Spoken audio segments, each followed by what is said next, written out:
오늘은 요한복음 7장 25절부터 8장 1절까지의 내용을 살펴보도록 하시겠습니다. 초막절 명절을 지키기 위해서 예루살렘에서 멀리 떨어져 있는 이방 지역에 있는 유대인들도 순례자로서 참여를 했습니다. 그런데 이런 순례자들은 유대 지도자들이 예수를 살해하려고 하는 음모와 목적을 그들은 모릅니다. 그래서 7장 20절에 무리들이 예수에 대해서 예수께서 자신을 죽이려고 한다고 하는 이 말씀에 예수에 대해서 귀신이 들렸다고 이렇게 표현한 겁니다. 그런데 예루살렘에 있는 사람들은 유대 지도자들이 예수를 죽이려고 하는 그 음모와 계획을 그들은 알고 있습니다.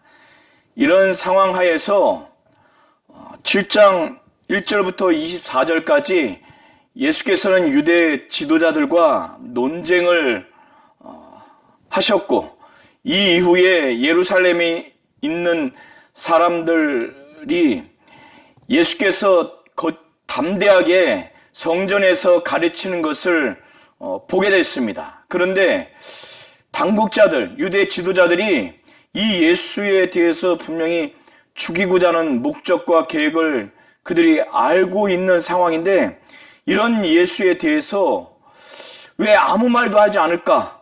그리고 저 예수가 이 당국자들이 죽이려고 하는 그 사람이 아닌가? 이들이 조금 당황하고 충격을 받았습니다. 왜 저렇게 거침없이 그들이 볼 때 담대하게 예수께서 말씀하도록 그냥 내버려 두는가? 당국자들이 왜 아무 말도 하지 않는가? 의아했어요. 혹시 그들이 참으로 이 예수를 그리스도라고 믿고 있는 거 아닌가? 이렇게 생각할 정도였습니다. 그런데 이 예루살렘에 있는 사람 중에서 어떤 사람이, 여기서의 어떤 사람은 헬라어 원어로는 복수입니다. 이 사람들이, 그 당국자들이 예수를 그리스도라고 믿는 것 아닌가? 참으로 그렇게 여기는 것 아닌가? 이런 것에 대해서 이들은 아주 비판적으로 그들에 대해서 입장을 분명하게 합니다. 유대 사회에서의 그 메시아 그리스도에 대한 전승이 있었는데, 그 전승이 어떤 내용인가 하면은 그리스도께서 오실 때는 어디서 오는지 아는 사람이 없어야 된다고, 아는 사람이 없다라고 그렇게 전승이 있기 때문에 이 사람들은 그 전승의 그 내용대로 말하는 겁니다. 그런데 자기들은 예수가 어디에서 오는지 알고 있다는 거예요.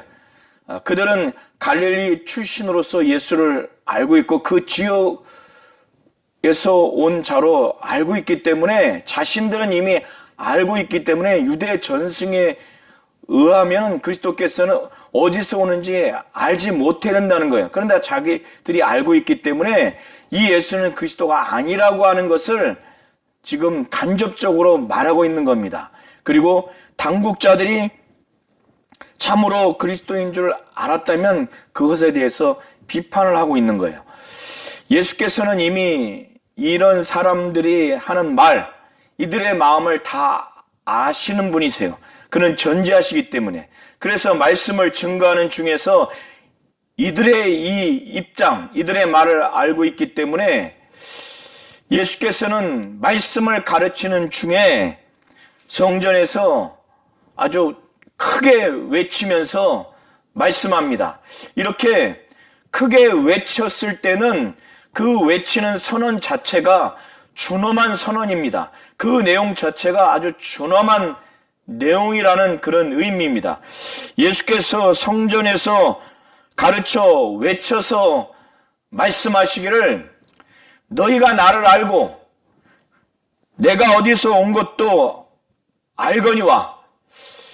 그러니까 지역적인 기원, 예수께서 육체적으로 어디에서 오셨는지, 그리고 예수를 안다고 이렇게 육체적으로 또 물리적으로 지역적으로 예수에 대해서 아는 것을 일단 형식적으로 인정한다는 말씀을 하십니다. 그러나 그들이 거기에 매몰되어 있기 때문에 예수께서 영적인 그 기원을 알지 못합니다. 그래서 예수께서는 그들이 진정으로 영적인 시각으로 알아야 하는 그런 내용, 그들이 육체적으로 물리적으로 지역적으로 예수의 그 기원을 안다고, 그리고 예수를 육체적으로 안다고, 그의 부모를 알겠죠. 그가 갈릴리 나사렛 지역에서 자랐으니까 그 지역적인 기원을 안다고 하겠죠.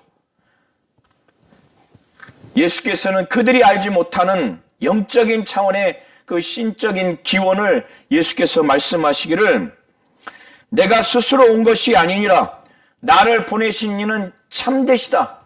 여기서의 참되다고 하는 그 원어의 의미는 실제로 존재한다, 이런 의미입니다.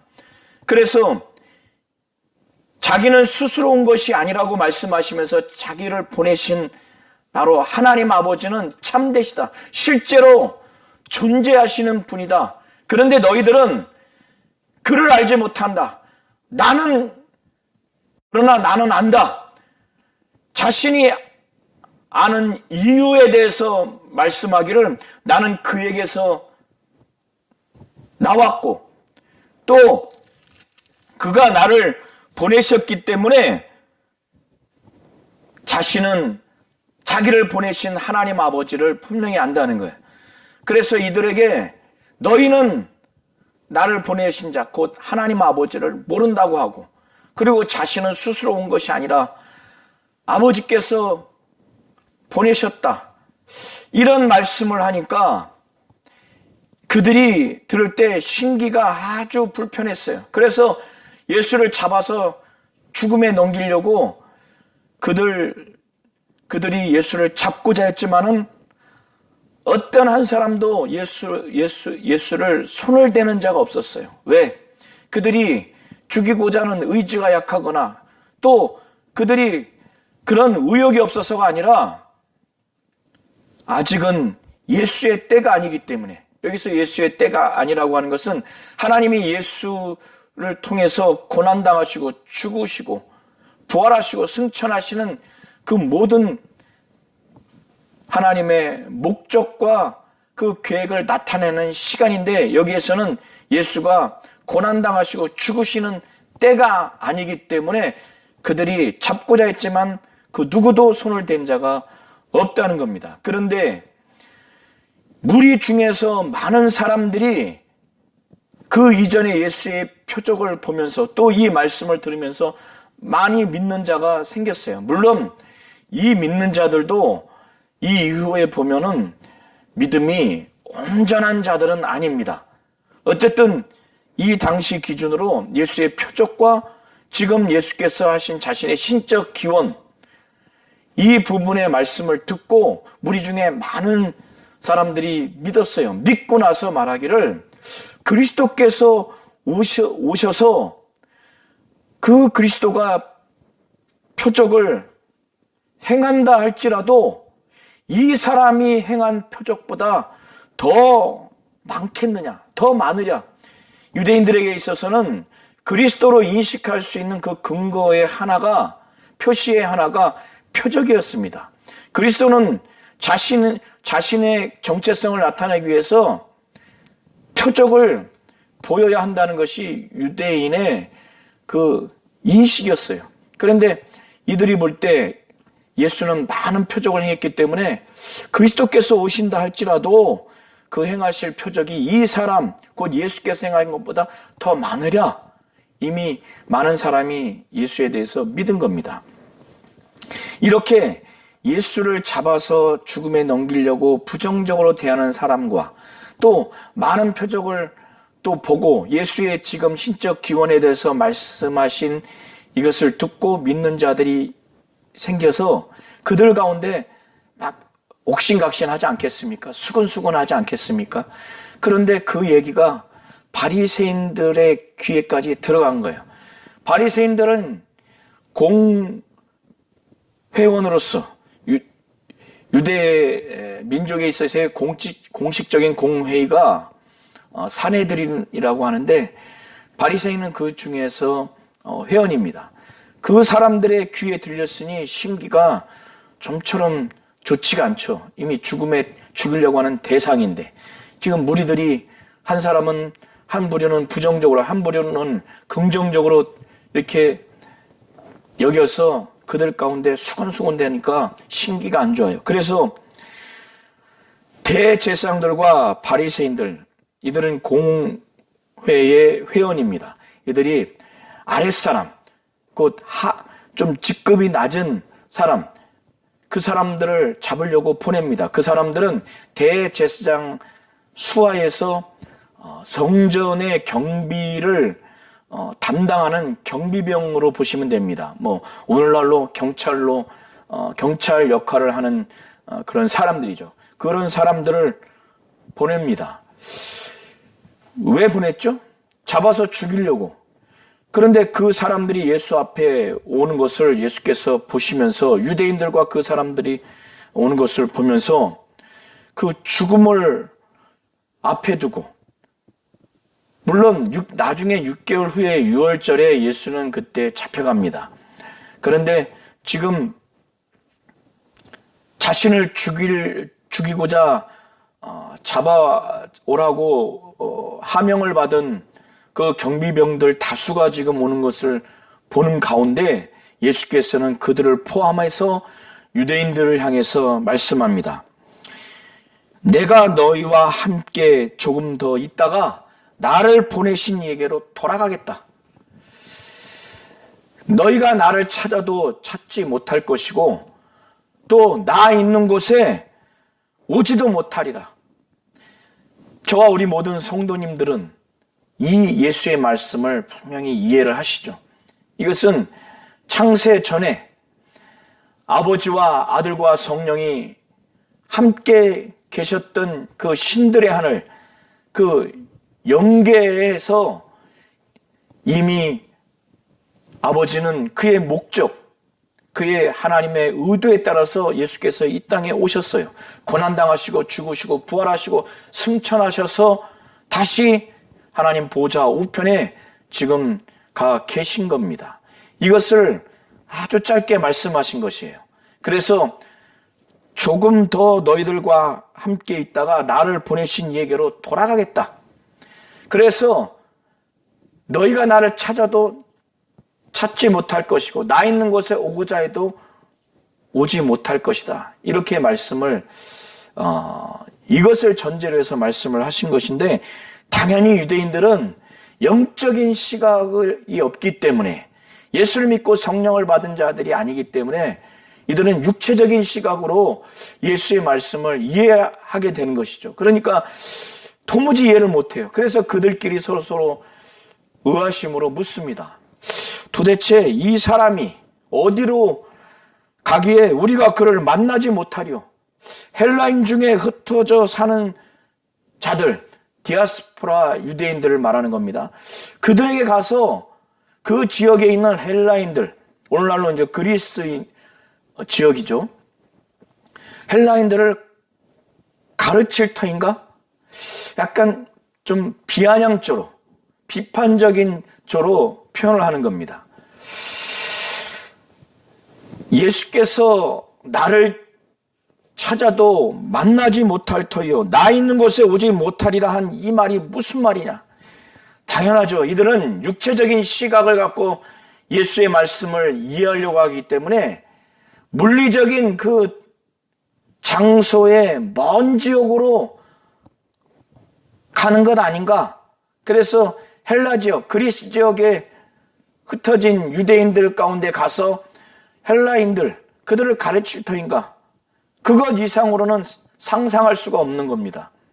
도무지 영계, 아버지와 아들과 성령이 계셨던 이 땅이 창조되기 전에 영원전 그곳이라는 것, 그곳에서 왔고 그곳으로 다시 가겠다고 하는 이것을 전혀 이해할 수가 없는 거죠. 그런 다음에 예수께서는 37절부터 38절까지 말씀하시면서 37절부터 44절까지의 내용을 이해하시려면은 그 배경을 이해하셔야 됩니다. 하나님께서는 이스라엘 민족이 애굽이라고 하는 나라에서 애굽 왕 바로 밑에서 혹사를 당하고 고통당하는 것을 하늘에서 보신 다음에 그들을 애굽에서 출애굽시키려고 영적 지도자인 모세를 세워서 애굽에서 탈출시킵니다. 그리고 난 후에 광야에서 40년 동안 하나님이 그들을 보호하고 인도하시는데 광야가 먹을 물도 없고 그늘을 찾아서 살 수 있거나 거기에 거처를 마련할 수 있는 곳도 없습니다. 그리고 낮에는 엄청 덥기 때문에 살 수가 없어요. 저녁에는 추워서 살 수가 없습니다. 이렇게 의식주를 해결할 수 없는 것이 광야예요. 그런데 그곳에서 하나님께서는 이스라엘 민족을 낮에는 구름 기둥으로 그 더위를 보호해 주시고 저녁에는 불 기둥으로 추위 가운데 따뜻하게 해주시고 그들이 살 곳 장막을 나뭇가지로 만들어서 살도록 하나님이 그렇게 하셨고 그들이 날마다 먹을 수 있도록 만나와 메추라기를 하늘에서 내려주시고 그리고 목마를 때 모세를 통해서 반석을 치게 하셔서 물을 먹게 하셨습니다. 이렇게 하나님께서 그 이스라엘 민족들을 광야에서 보호해 주시고 이끌어 주신 이런 것들을 기념하고 기억하도록 감사하도록 그리고 추수한 다음에 또다시 다음 연도에 추수를 위해서 비가 내려오기를 바라고 추수한 것을 감사하는 차원에서 초막절을 기념하도록 그렇게 했습니다. 그래서 초막절은 광야에서 하나님이 이스라엘 민족을 보호해 주시고 인도해 주신 것을 기념하도록 그래서 나뭇가지로 장막을 지어서 살도록 한 것을 기념하고 감사하는 차원에서는 장막절이라고 하고 그리고 추수한 것을 감사하고 그런 차원에서는 수장절이라고도 불립니다. 그래서 초막절, 장막절, 수장절 이렇게 일컫습니다. 초막절에는 특별한 그 의식이 있습니다. 이제 행사가 있는데 크게 두 가지입니다. 물을 붓는 의식과 빛 의식이 있는데 물을 붓는 의식은 광야 40년 동안 하나님께서 그들에게 먹을 물을 주신 것, 모세를 통해서 반석을 치게 해서 먹을 물을 주신 그 하나님의 그 역사를 기념하고 기억하는 차원에서 물 붓는 의식을 하는 겁니다. 그리고 추수한 다음에 다음 연도에도 하나님이 비를 내려주셔서 많은 추수를 하도록 그런 기도와 기원의 내용을 담아서 하는 것이 물 붓는 의식입니다. 그리고 그 저녁에 추위에 하나님이 불기둥으로 보호해 주신 것을 기념하는 것이 빛 의식입니다. 37절부터 44절을 이해하려면 이 물 붓는 의식을 좀 더 이해를 하셔야 돼요. 제사장이 무리들과 함께 실로암 못에 가서 황금 주전자 내지는 황금 그 물통을 가지고 가서 거기서 물을 뜨는 그 항아리에 또 주전자에 물을 넣는 동안에는 무리가 이사야서 12장 3절을 찬송을 합니다. 그리고 붓고 난 다음에 무리들이 성전의 제단에 계속 행렬을 이어서 가는 동안에는 시편 113편부터 118편의 내용으로 찬송을 합니다. 모든 무리들이 다 그 행렬이 마쳐진 다음에는 제사장이 그 제단에 그 물을 붓는 의식을 하고 그 동안에 제단에서 무리들은 계속 돌면서 찬송을 하게 됩니다. 이것을 초막절 6일 동안 매일같이 하고 마지막 7일에는 7번을 합니다. 초막절은 7일 동안 지키고 마지막 8일째는 안식일로서 지키는데, 그때는 아무것도 하지 않고 모든 백성들이 집회로 모여서 그때 희생 제물을 하나님께 드리고 그 절기를 마무리합니다. 이렇게 물 붓는 의식을 배경으로 해서 예수께서 말씀하시는 겁니다. 구약 이스라엘 백성들이 광야에서 그 반석을 쳐서 나오게 했던 그 물은 그들의 육체의 생명이 되는 물이었습니다. 그리고 그 물을 주신 분이 누군가? 바로 하나님이시라는 겁니다. 이걸 배경으로 해서 예수께서 명절 끝날 곧 큰 날에, 이 초막절의 끝날 곧 큰 날, 이것이 7일인지 8일인지는 학자마다 좀 의견이 다릅니다. 명절 끝날 곧 큰 날에 예수께서 서서 외치신 거예요. 오늘 성경 37절, 38절의 빨간 글씨는 예수께서 아주 큰 목소리로 외쳐서 말씀한 겁니다. 아주 준엄한 내용이기 때문에, 매우 중요한 내용이기 때문에, 이것은 예수께서 이제 영혼의 그 생명을 주는 그 생수의 강을 말씀하시는 것이고, 그 생수의 근원이 예수 자신이라고 하는 것을 이 초막절, 이 물 붓는 의식을 배경으로 해서 말씀하는 겁니다. 예수께서 말씀하시기를 누구든지 목마르거든 내게로 와서 마시라.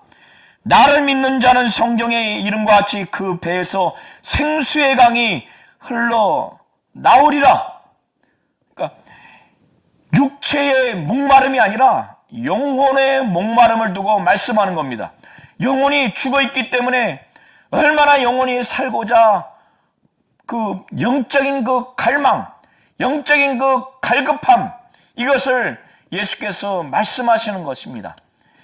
하나님을 아버지라 부르고 싶고 영혼이 살고 싶고 참으로 예수를 믿고 싶은 그런 영적인 갈망, 영혼이 살고 싶은 그 갈망, 이 목마름이 있는 자는 예수에게로 오라고 하는 거예요.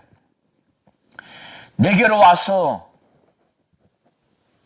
마시라는 거예요. 누구든지, 영혼이 살고 싶은 사람은 누구든지 와서 마시라는 겁니다. 이렇게 예수에게서 와서 마시라고 하는 이 은유의 표현을 하는 그 실상은 무엇이냐면, 와서 예수를 확실히 믿으라는 거예요. 확실히 믿으면 그 영혼이 살고 참으로 영원한 생명을 얻을 수 있는 것, 영혼의 끊임없는 그 목마름을 해결할 수 있는 바로 성령을 주시겠다고 예수께서 말씀하는 거예요. 바로 생수의 강이 그 배에서 흘러나오리라. 나를 믿는 자는 성경의 이름과 같이 그 배에서 생수의 강이 흘러나오리라. 예수를 믿고 난 다음에 성령 받으면 영혼의 그 갈증, 영혼의 목마름, 영적으로 살고 싶은, 영원한 생명으로 살고 싶은 그것이 확 채워진다는 거예요. 예수 믿고 나서 정말 영혼이 살고 이 영원한 생명이 영원토록 성령을 받게 되면은 그렇게 된다는 거예요. 그래서 39절에 있는 그를 믿는 자들이 받을 성령을 가리켜 말씀하신 것이라. 생수의 강이 흘러나오리라. 이것은 믿는 자가 받을 성령을 가리켜 말씀한다는 겁니다.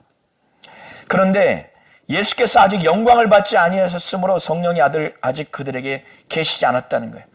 이것은 예수께서 고난당하시고 죽으시고 부활하시고 승천하셔서 하나님 보좌 우편에 비로소 계신 그때가 바로 하나님 아버지로부터 영광 받을 때이기 때문에 그때가 돼서야 아들은 아버지께, 믿는 자가 하나님께 100% 순종하겠다고 막 간구할 때 아들이 아버지께 요구해서 아버지와 아들의 뜻이 합치된 상태에서 아버지가 믿는 자에게 성령을 보내주시기 때문에 아직 예수가 영광을 받지 않으셨기 때문에 성령이 아직 그들에게 계시지 아니한 겁니다. 이 말씀을 들은 무리들 중에서는 모세가 과거 이스라엘 백성들에게 반석을 쳐서 물을 내게 해서 그들에게 먹이게 한 그 모세와 같은 바로 그런 자가 바로 그와 같은 그 선지자가 바로 이 예수구나. 지금 생수의 강을 말씀하는 거 보니까 이렇게 믿었기 때문에 그들 중에서는 어떤 사람은 이 사람이 참으로 그 선지자라고 이렇게 믿었던 겁니다. 신명기 18장 15절부터 18절을 통해서 모세가 하나님이 예언의 말씀을 주셔서 예언한 대로 모세와 같은 그 선지자로 믿었던 겁니다. 그리고 어떤 사람은 그리스도라고 또 믿었어요. 그런데 이 말씀을 듣고서도 여전히 예수의 그 육체적인 그 출신, 그가 자란 곳, 그것마저도 잘 알지 못했죠. 그걸 전제로 해서 어떤 사람들은 전혀 부정적으로 반응을 했습니다. 그들이 말하기를 어떤 이들은 그리스도가 어찌 갈릴리에서 나오겠느냐? 예수를 갈릴리 출신으로 생각하는 거예요. 그는 마태복음에 보면 실제로 베들레헴에서 태어났습니다. 헤롯 왕이 죽이려고 해서 애굽으로 피신해서 그의 요셉의 그 고향인 갈릴리에서 이동해서 나사렛에서 자랐을 뿐이지 원래 출생은 성경대로 베들레헴에서 태어났는데 이들은 모르는 겁니다. 그들이 말하기를 성경에 이르기를 그리스도는 다윗의 씨로 또 다윗이 살던 마을 베들레헴에서 나오리라 하지 아니하였느냐? 그렇기 때문에 이들은 예수를 갈릴리 출신으로 생각해서 거기서 태어나서 거기서 자라서 거기 출신으로 이렇게 잘못 알고 있는 겁니다. 그래서 안 믿어요. 그러니까 예수를 그 선지자로 믿었던 사람들, 또 그리스도라고 믿었던 사람들, 또 한부류는 아예 믿지 않는 사람들, 이런 사람들이 있으니까 그들 가운데 서로 막 쟁론이 일어났죠. 여기서 쟁론의 원어의 의미는 분열, 분리입니다. 그러니까 그들 가운데 분열이 생기고 분리가 생긴 겁니다. 그들 중에는 안 믿는 부정적인 사람들은 예수를 잡고자 했어요. 죽음에 넘기려고 잡고자 했는데 하나님이 아직은 하나님의 목적과 계획을 나타낸 시간, 곧 하나님의 때, 예수의 때가 아니기 때문에 잡을 수가 없는 겁니다. 그래서 43절과 44절이 제가 지금 드린 말씀대로 그런 내용입니다. 손을 대는 자가 없다는 겁니다. 물론 여기서 그 선지자로 믿고 그리스도로 믿은 이 사람들의 믿음도 아주 지속적이고 온전한 믿음은 아닙니다. 이들의 이 이후의 모습을 보면 그렇습니다. 그런데 이 상황 가운데서 아까 대제사장들과 바리새인들에게 하명을 받아서 예수를 죽이기 위해서 잡아오라고 했던 그 경비병들, 그들은 레위인입니다. 레위인은 율법을 잘 알죠. 이 사람들이 예수의 이 말씀을 듣고 곧 누구든지 목마른 자는 내게로 와서 마시라. 나를 믿는 자는 성경에 이른 것 같이 그 배에서 생수의 강이 흘러나오리라. 이 말씀과 그리고 내가 너희와 함께 조금 더 있다가 나를 보내신 이에게로 돌아가겠노라. 너희가 나를 찾아도 만나지 못할 터이요 나 있는 곳에 오지 못하리라. 이 말씀을 들으면서 예수로부터 그 느꼈던 영감, 그 권세와 권능, 그리고 이 내용도 상당히 그 감동을 주었던 것 같아요. 그래서 인간적으로는 도무지 이해할 수 없는 반응이 나옵니다. 이들이 너무 감동이 돼서 예수에 대해서 믿어지려고 믿어지는 상태가 돼버린 겁니다. 긍정적으로 돼버린 겁니다. 대제사장들과 바리새인들의 하명을 받았지만은 죽음에 넘길 사람이 아니다. 그래서 완전히 모두가 다 마음이 변화된 거예요. 심령이 변화된 겁니다. 물론 이들의 믿음이 오늘날 저와 성도님들과 같이 완벽하고 완전한 믿음은 아니지만 믿음의 상태에 지금 이르는 믿음의 상태로 변화되는 최소한 긍정적으로 변화된 모습을 우리가 볼 수가 있습니다. 그래서 그들은 이 하명을 거부하기로 집단적으로 합의를 합니다. 잡아서 대제사장들과 바리새인들에게 끌고 가지 말자, 이런 결의를 한 거예요. 합의를 한 겁니다. 이거는 이 경비병들의 그 위치에서 대단히 어려운 겁니다. 자기와 가족들의 의식주 생활, 신변의 위험도 당할 수 있고 삶을 살아가는 데 있어서 대단한 그 불이익, 위험을 당할 수 있는 걸 감안하고 이렇게 한 겁니다. 그래서 잡아가지 않고 돌아갑니다. 이 모습을 본 대제사장들과 바리새인들이 그들에게 물어요. 이건 완전히 충격받은 거죠. 이건 완전히 기가 찬 거예요. 분노도 나고. 그래서 그들에게 묻습니다. 어찌하여 잡아오지 아니하였느냐? 그런데 이 아랫사람들이, 이 경비병들이 아주 당당하게 말합니다. 그 사람이 말하는 것처럼 말한 사람은 이때까지 없었나이다. 아주 당당하게 말해요. 예수께서 하신 말씀의 내용과 그 말씀의 내용을 전달하는 과정에서 예수의 권세와 권능과 능력과 영감을 느꼈기 때문에 아주 당당하게 이렇게 말하는 거예요. 그러니까 바리새인들이 이제 이들을 향해서 저주를 아주 퍼붓습니다. 바리새인들이 그들에게 말하기를 너희도 미혹되었느냐? 여기서 미혹됐다고 하는 것은 구약에서 보면은 유일하신 하나님을 믿는 이 유일신 신앙에서 떠나서 우상 숭배하게 하는 것이 미혹입니다. 그래서 지금 예수를 이들은 미혹하는 자로 이렇게 여기는 거예요. 그래서 그 예수에게 미혹되었느냐? 이 의미예요. 그러면서 지금 그들이 그 경비병들이 미혹된 것이 아주 옳지 않다. 아주 타당하지 않다. 그거는 얼토당토 않은 것이라고 하는 것을 그 다음 구절을 통해서 아주 제시합니다. 당국자들이나 바리새인 중에 그를 믿는 자가 있느냐? 없다는 거예요. 그러니까 당국자들과 바리새인들은 구약을 잘 알죠. 여기서 이들이 말하고자 하는 것은 율법을 잘 아는 그들 중에 예수를 믿는 자가 있느냐? 그러니까 너희들은 율법을 알지 못하기 때문에 지금 미혹됐다.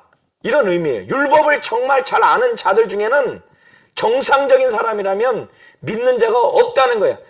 그 율법을 잘 아는 자의 그 표본을 당국자들과 바리새인을 두고 말하는 거예요. 당국자들과 바리새인 중에 율법을 잘 아는 사람들 중에는 율법을 잘 알고 제대로 된 사람 중에는 믿는 사람이 있느냐? 그러니까 너희들은 지금 제대로 된 사람이 아니라고 지금 말하는 거예요. 그들에 대해서. 그래서 율법을 알지 못하는 이 무리는 저주를 받은 자로다. 이 바리새인들은 성문화된 율법뿐만 아니라 구전 율법을 다 포함시켜서 율법을 가리키고 율법을 서기관들은 가리키고 이 바리새인들은 율법을 준수하려고 그렇게 하는 사람이기 때문에 일반 백성들에게도 구전 율법까지 포함해서 성문화된 율법은 당연하고 그것까지 요구하는데 그걸 지키는 사람이 어디 있어요? 그러니까 지키지 않는 사람들은 율법을 폐기하는 자로 여기고 율법을 기준으로 해서 그들은 저주받아 마땅한 자로 여기는 거예요. 그래서 율법을 알지 못하는 이 무리는 저주를 받은 자로다. 이렇게 아주 악담을 아주 하는 겁니다. 이것을 지켜보고 있는 니고데모라고 하는 사람, 요한복음 3장에 보면은 저녁에 예수께 왔던 유대 관원이죠. 이도 공회의 회원입니다. 이가 지금 율법을 근거로 해서 지금 부당하게 지금 법적으로 처리하는 것을 보면서 이의 제기를 하는 거예요. 지금 불만을 제기하는 겁니다. 그래서 우리 율법은 사람의 말을 듣고 그 행한 것을 알기 전에 심판하느냐. 그러니까 이 니고데모는 유대 관원으로서 예수에 대해서 믿음이 좀 있어요. 그러나 유대 사회에서 핍박을 감수할 정도의 그 강직한 믿음은 아니지만 믿음이 있어요. 그러나 이 상황에서는 자기의 믿음을 드러내는 것이 아니라 율법 차원에서 예수를 잡아서 죽이려고 하는 이들의 율법의 그 법적 절차를 제대로 준수하지 않았다고 지금 그것을 지적하는 겁니다. 그런 차원에서 지적하는 거예요. 우리 율법은 사람의 말을 듣고 그 행한 것을 알기 전에 심판하냐? 그렇게 하면 안 되지. 이게 이의 제기하는 거예요. 그런데 바리새인들은 예수에 대해서 편견과 예수에 대한 그 증오, 살의가 가득하기 때문에 율법을 토대로 한 합법적인 그 의견으로 받아들일 여지가 없어요. 그러니까 니고데모 역시도 매도합니다. 너도 갈릴리에서 왔느냐? 성경을 한번 찾아봐라. 갈릴리에서는 선지자가 나지 못하느니라. 예수가 이들도 갈릴리 출신으로 그렇게 여기는 겁니다. 그런 다음에 무리들은 다 각각 집으로 돌아가고 예수께서는 감난산으로 올라가셨습니다. 평소에도 감난산에서 기도를 하셨기 때문에 아마도 쉬시기도 하고 기도하러 감난산으로 가셨을 것입니다. 오늘 요한복음 7장 25절부터 8장 1절까지의 내용을 살펴보았습니다. 우리 성도님들이 꼼꼼히 다시 잘 읽으시면서 예수께서 하신 말씀을 잘 되새기시면서 하나님이 요구하시는 그 믿음으로 이 말씀을 잘 이해하고 받아들이고 또 순종하는 그런 믿음의 사람이 되셨으면 좋겠습니다.